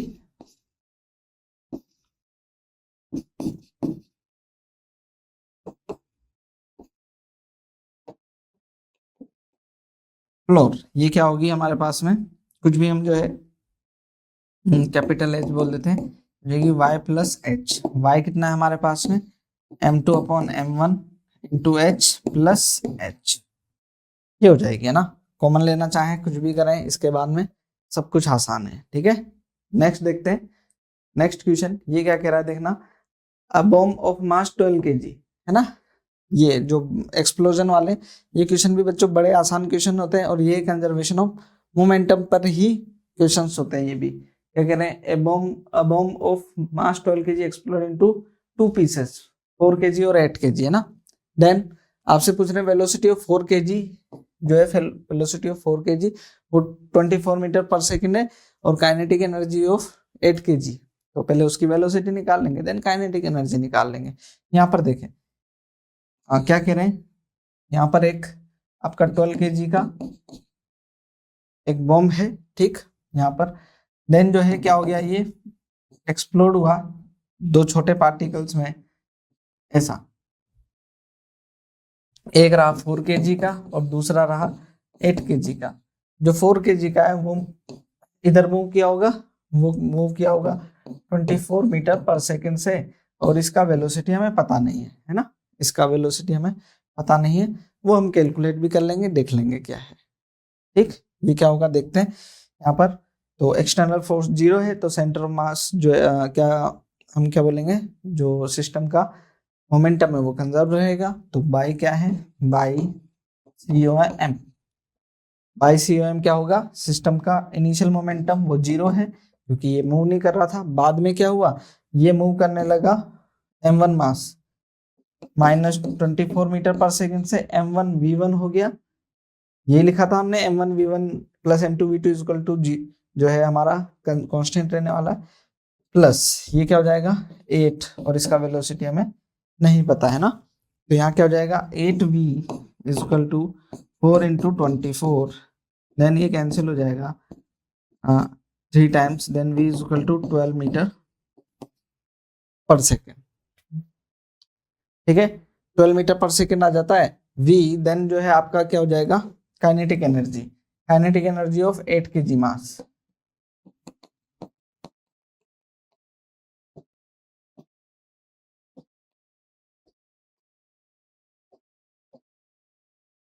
वो क्या हो जाएगी हाफ M, इसको M जो है इसको M2 बोल देता हूँ, और वेलोसिटी क्या है इसकी V2 स्क्वायर, ठीक। देन जो है क्या हो जाएगा हाफ M, 8 है, और वेलोसिटी क्या है हमारी 12 का स्क्वायर, ठीक। तो ये हो जाएगा क्या 4 times cancel, then K equal to जाएगा 4 इंटू 144। ये इसको आप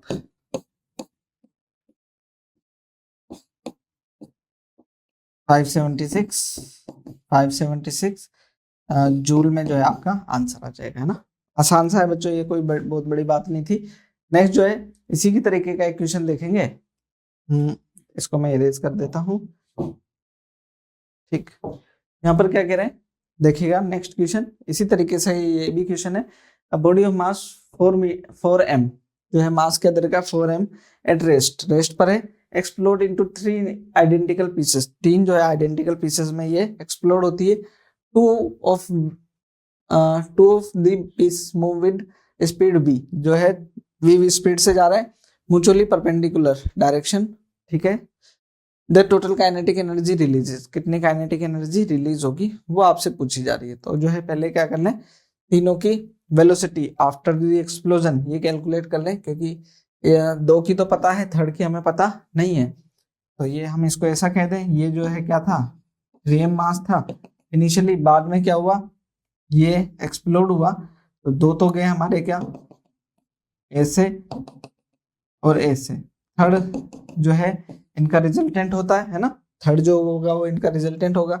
ये m और ये भी m, इसका वेलोसिटी v, इसका वेलोसिटी v, और इसका वेलोसिटी v डैश हमें पता नहीं है। तो क्या लगा लेते हैं यहाँ पर by COM, conservation of momentum या लीनियर मोमेंटम बोले यहाँ पर। तो ये क्या जाएगा इनिशियल मोमेंटम क्या था 0, फाइनल मोमेंटम देख लेते हैं इसका, फाइनल मोमेंटम XYZ। तो हम वेक्टर फॉर्म में ही देख लेते हैं, क्योंकि जो है यहाँ पर XYZ हमारे को करना पड़ेगा, तो वेक्टर फॉर्म में हम कैलकुलेट कर लेते हैं। इसको देखेंगे तो यहाँ क्या जाएगा M1V आई कैप लिख लेते हैं इसको, क्योंकि ये पॉजिटिव एक्स डायरेक्शन में जा रहा है, हमने माना है इसको। और ये क्या हो जाएगा M2V, ये क्या हो जाएगा V J कैप हो जाएगा।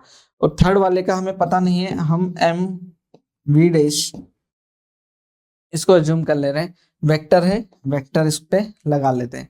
तो ये जो है, हाँ, तो ये क्या हो जाएगा MV डैश वेक्टर जो है ये आ जाएगा हमारे पास में MV I cap plus MV J cap, minus का आएगा, ये माइनस का आएगा दोनों, तो ये M तो M कैंसिल हो जाएगा, V वेक्टर हो जाएगा minus V I cap minus V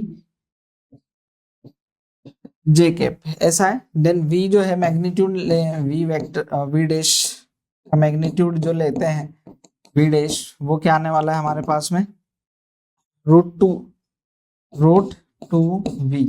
इसको ऐसे कैलकुलेट करा है हमने, V square plus V square, minus का साइन आ गया, माइनस का साइन पॉजिटिव हो जाएगा, ये हो जाएगा √2V का स्क्वायर है ना। देन √2V इज दी हमारा रिजल्टेंट होगा। ये V डैश कितना आ गया, √2V आ गया। हमसे पूछी जा रही है बच्चों काइनेटिक एनर्जी रिलीज, तो इनिशियल काइनेटिक एनर्जी जो थी 0 थी, देन फाइनल काइनेटिक एनर्जी क्या हुई,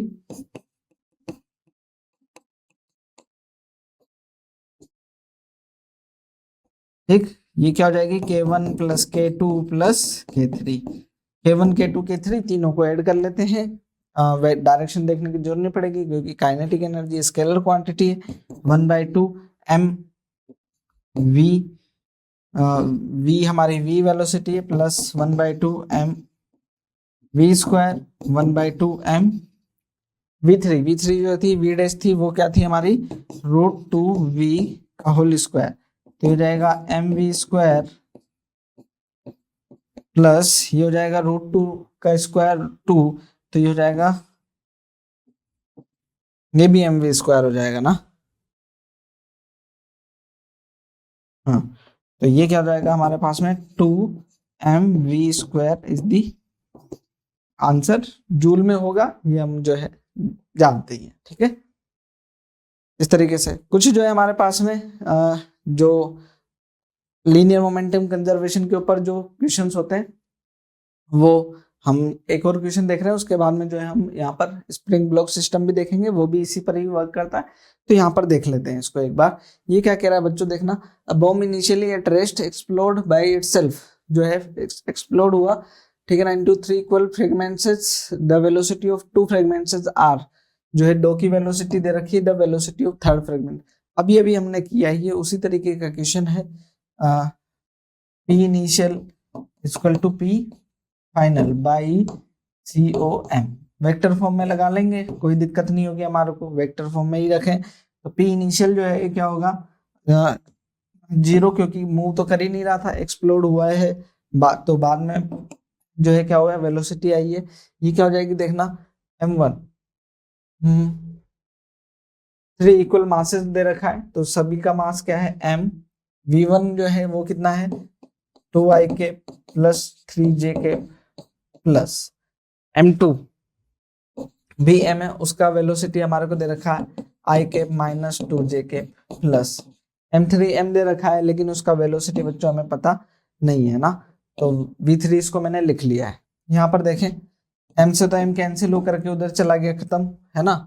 यहाँ पर क्या बचा 2 और i 3i के, ये हो जाएगा, इसमें से कैंसिल हो जाएगा, तो ये j cap plus v3, then v3 equal to आ गया हमारे पास में 3i कैप माइनस का 3i cap minus j cap, है ना, ये आ जाएगा। इसका मैग्नीट्यूड ले लेंगे, कोई दिक्कत नहीं है, सोल्व हो जाएगा। ये वेक्टर है, अभी तो वेक्टर चलने देते हैं इसको वेक्टर ही लिखें, वेक्टर। देन v3 जो है हमारा क्या जाएगा, मैग्नीट्यूड ले लें इसका, तो ये हो जाएगा -3 का स्क्वायर प्लस -1 का स्क्वायर, ये हो जाएगा 9 + 1, है ना, √10, ठीक, √10, इसको कैलकुलेट कर लेंगे, मीटर पर सेकेंड हमारा आंसर हो जाएगा, ठीक है ना। इसी तरीके से नेक्स्ट जो है हमारा एक और जो क्वेश्चन था वो क्या था, स्प्रिंग ब्लॉक सिस्टम के ऊपर, है ना, एक स्प्रिंग ब्लॉक सिस्टम, उसको भी देख लेते हैं। यहाँ पर देखें इस तरह के क्वेश्चंस भी बच्चों, अगर एक्सटर्नल फोर्स जीरो अगर नहीं लग रहा है तो जो है सिस्टम का मोमेंटम क्या रहता है, कंजर्व रहता है। तो यहाँ पर भी वही सारी चीजें हैं। देखते हैं यहाँ पर क्या कह रहे हैं। यहाँ पर स्प्रिंग है ना, तो जो है पोटेंशियल एनर्जी वाला जो कंसेप्ट है स्प्रिंग का, वो भी इंट्रोड्यूस होने वाला है। यहाँ पर क्या कह रहे हैं, find the maximum compression in the spring.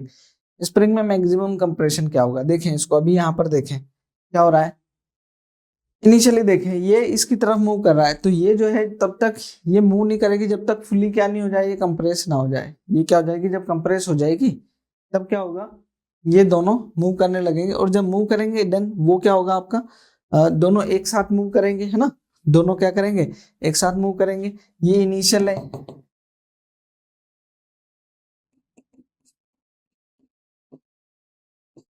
Initially है ना, ऐसा इनिशियली है। फाइनली क्या होगा, जब ये कंप्रेस हो जाएगा, जब ये क्या हो जाएगा, कंप्रेस हो जाएगा, ठीक है।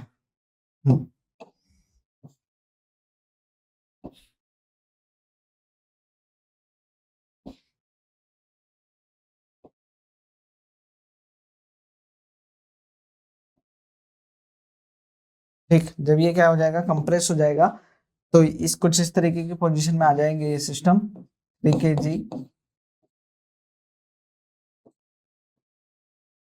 ये 2 kg, और ये भी v वेलोसिटी से, ये भी कुछ v वेलोसिटी से एक साथ मूव करने लगेंगे। और स्प्रिंग जो है कुछ x डिस्टेंस, अभी जो मेन अभी जो पोजीशन है इससे क्या होगी, कुछ x जो है वो क्या हो चुकी होगी, कंप्रेस हो चुकी होगी ना। कंप्रेशन भी तो आएगा, पास में आएगी थोड़ी। तो पहले तो क्या कर लेते हैं हम, यहाँ पर जो ये फाइनल वेलोसिटी है, जो ये फाइनल वेलोसिटी है इसको कैलकुलेट कर लेते हैं ना। तो इसको कैलकुलेट करने के लिए by COM, conservation of linear momentum. Initially जो है वो क्या होगा हमारे पास में, देखें ये रेस्ट पर है, ये क्या है आपके रेस्ट पर है। मोमेंटम क्या होगा, initial P initial equal to P final.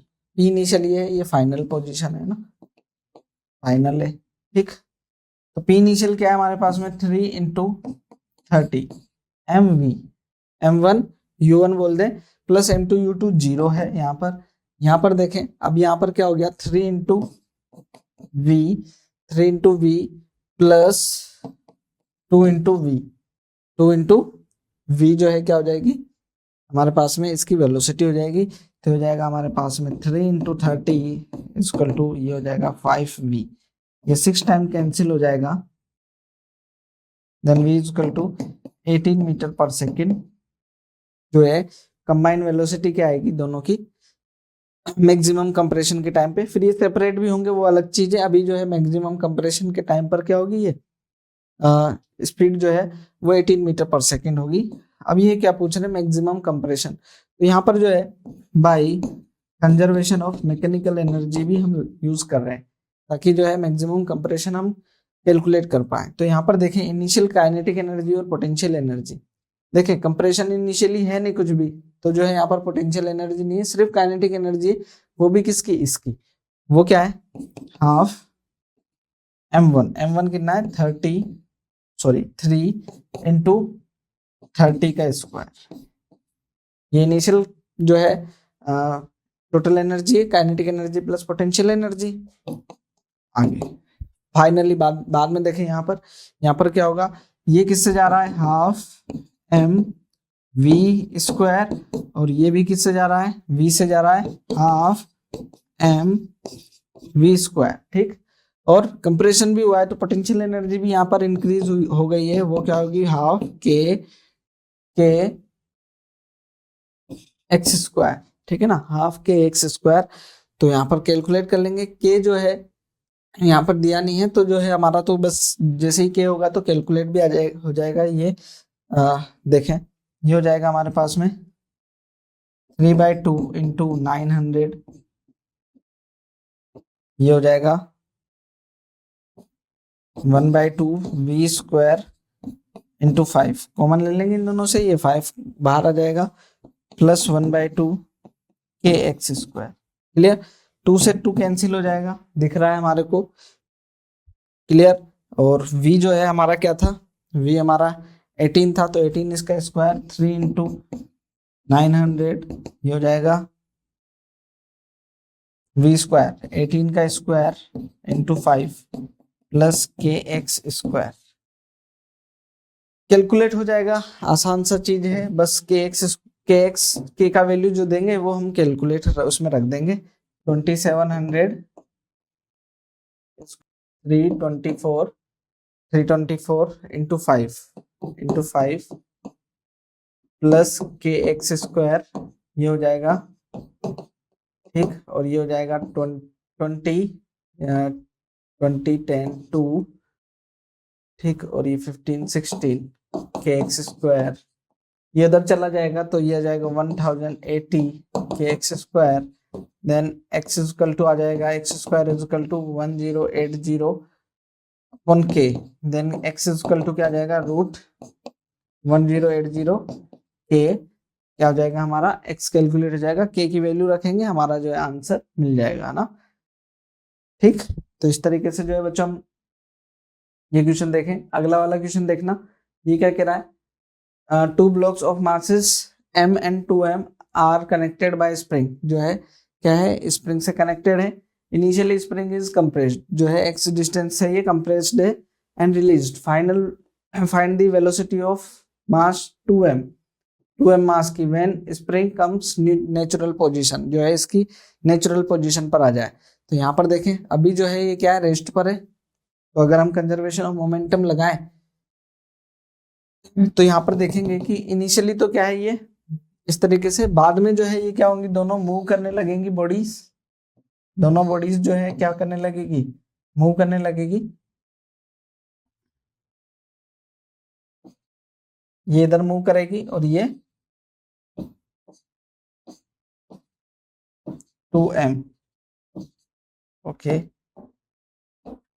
ये 2m तो ये इधर मूव करने लगेगी, इसकी वेलोसिटी v1 और इसकी वेलोसिटी v2, कोई दिक्कत नहीं होगी इसमें। यहाँ पर देखें तो बाई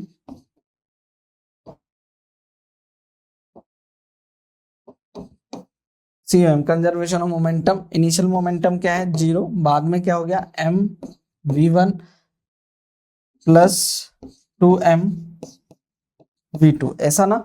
तो v2 हमारे को क्या पूछ रहे हैं वेलोसिटी ऑफ 2m ब्लॉक, तो यहाँ पर वेलोसिटी ऑफ 2m ब्लॉक क्या आ जाएगी हमारे पास में 2m v2 equal to minus m v1, ये कैंसिल हो जाएगा, v2 equal to v1 by 2, v2 equal to क्या आ जाएगा v1 बाई 2 आ जाएगा, या फिर v1 इक्वल टू क्या हो जाएगा 2v2, मैग्नीट्यूड की फॉर्म में ले लेंगे, डायरेक्शन अभी हमें पता ही है अपोजिट है। यहाँ पर देखें अगर मैं यहाँ पर बोलूं कि जो है वेलोसिटी यहाँ पर आ रही है, लेकिन फर्स्ट ब्लॉक की वेलोसिटी भी तो नहीं पता, तो यहाँ पर जो है by conservation of mechanical energy इसको देखें तो ये क्या है इनिशियली ये रेस्ट पर है सिस्टम, और जो है एक्स जो है इसमें क्या है कंप्रेशन है, तो पोटेंशियल एनर्जी कितनी है 1/2 के एक्स स्क्वायर है, ये हमें दिखता है पोटेंशियल एनर्जी। बाद में क्या हो गया जब ये नेचुरल पोजीशन में आ गई तो एक्स क्या होगी खत्म, और सिर्फ क्या बची आपकी kinetic energy half m v1 square, और इसकी क्या हो जाएगी हाफ 2m v2 स्क्वायर, ये हो जाएगा। इसमें क्या बचा हमारे पास में v1 क्या है 2v है हमारा, v1 क्या है 2v है, तो 2v हमें कैलकुलेट करना है, तो हो जाएगा 1/2 K x square equal to 1/2 m, v1 कितना है 2v2 का होल स्क्वायर प्लस ये हो जाएगा कितना 2 से 2 कैंसिल, ये mv2 स्क्वायर, ऐसा मैं इसको ऐसा ही लिख लेता हूं अभी, क्योंकि यहाँ से 2 कैंसिल हो रहा है सभी में ना, सभी में 2 क्या हो रहा है कैंसिल हो रहा है, स्प्रिंग कांस्टेंट हमारे को दिया नहीं है, कोई दिक्कत नहीं है ना। ये कितना हो जाएगा K x square equal to ये हो जाएगा 4 mv2 square plus 2m v2 square, ठीक है ना। तो यहाँ पर क्या हो जाएगा K x square equal to 6m v2 square 6m v2 square, और तो क्या आ जाएगा यहाँ पर v2 square equal to K x square upon 6m, ऐसा है। देन v2 आ गया हमारे पास में क्या रूट के x square upon 6m is the answer, ठीक है ना। तो ये हमारा कैलकुलेट हो जाएगा इस तरीके से। क्लियर। रूट एक्स है, एक्स स्क्वायर है, तो वो जो है हमारा एक्स बाहर आ सकता है।